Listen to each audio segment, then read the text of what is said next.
Euh, je ne peux pas dire que je ne la craigne pas. Non, j'y pense assez peu. C'est pas un objet de. C'est pas c'est pas obsessionnel du tout.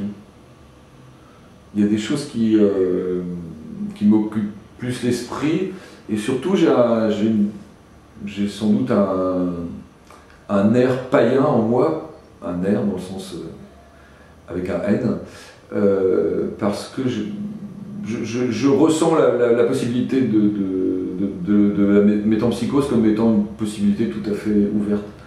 Et donc je me dis qu'il se pourrait que je renaisse ailleurs un jour. Mais c'est marrant, mais ça calme quand même pas mal. Oui, eu égard à cette dimension par exemple de la métempsychose, c'est quoi pour vous la vie spirituelle? Et justement, quelle dimension elle occupe dans votre vie à part la métempsychose, en parallèle, en contrepoint de la métempsychose?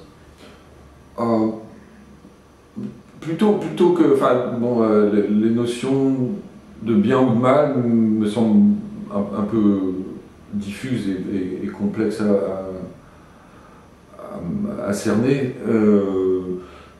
Et puis alors les religions auxquelles on est habitué entre guillemets, les religions révélées, moi j'ai les religions du livre, hein, on appelle ça comme on veut, j'ai un peu de mal, j'y crois. Enfin, je suis comme un gamin qui aurait passé 7 ans et qui ne croit plus au Père Noël, et je veux dire l'histoire de Jésus ou de Mahomet ou de Moïse, on ne peut pas me la vendre, quoi. Donc à partir de là, ma spiritualité, si elle doit rentrer dans quelque chose de déjà un peu construit, elle va plus vers des philosophies hindouistes ou bouddhistes. J'y trouve plus mon compte, et en même temps je me construis un peu mon univers spirituel. Et je veux dire par là, en parlant du bien et du mal, si on s'en dégage un peu, parce que c'est plus compliqué que ça, moi je pense qu'il est important dans la vie, le mot va paraître léger vis-à-vis de la spiritualité, d'être correct. Je trouve qu'être correct avec les autres, avec les gens qu'on aime, avec tout le monde, répondre aux attentes que les gens peuvent mettre en vous, et ne pas se montrer trop hypocrite, etc. Et qu'on puisse compter sur vous, ça me paraît important. Et ça, ma vie spirituelle, autant qu'elle existe, se nourrit de ce sentiment-là. Et cette éthique personnelle, vous l'auto-normez, je veux dire, vous la construisez par vous-même, ou vous vous inspirez, vous trouvez des sources d'inspiration et des matériaux d'inspiration dans des textes, alors, par exemple, vous parliez du bouddhisme ou de l'hindouisme, ou bien dans, je sais pas, de la philosophie, des écrivains, ou non, où vous êtes, c'est assez self, quoi, vous construisez par vous-même. Oui, il est probable que j'ai lu plus d'ouvrages traitant de philosophie il y a 20 ou 25 ans, et ça a été probablement formateur, mais dans l'existentialisme, il y a des choses que je trouve intéressantes, ça y est, ça va me revenir. Ainsi parlait Zarathustra de Nietzsche, il y a des choses que je trouve intéressantes.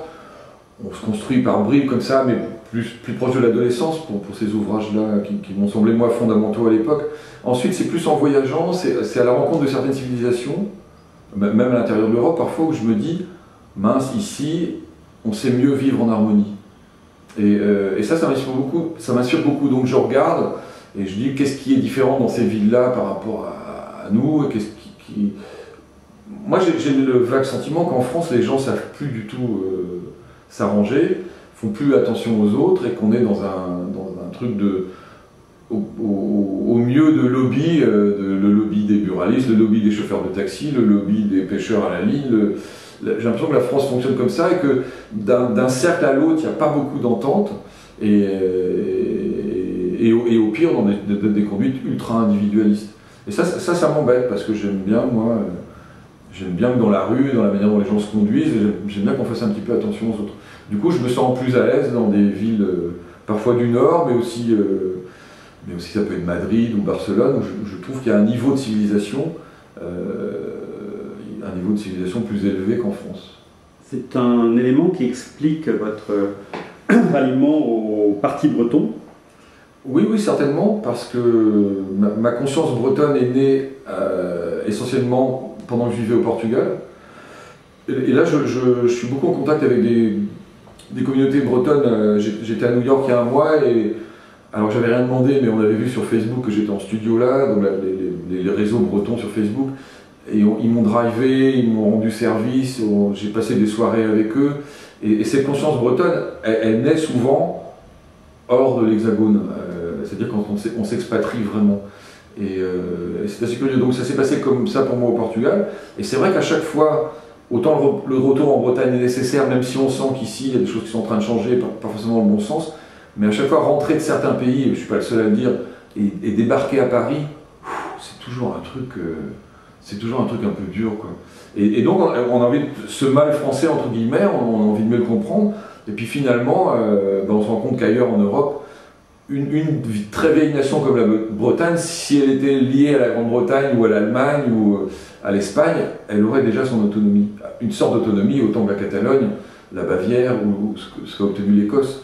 Et on se dit mais pourquoi nous, le fait de vivre dans ce pays révolutionnaire depuis un peu plus de 2 siècles, pourquoi on n'a pas le droit à ça? Et c'est vrai que moi j'ai l'impression que la France apporte pas grand chose de positif à ma culture, à mon idée de la civilisation.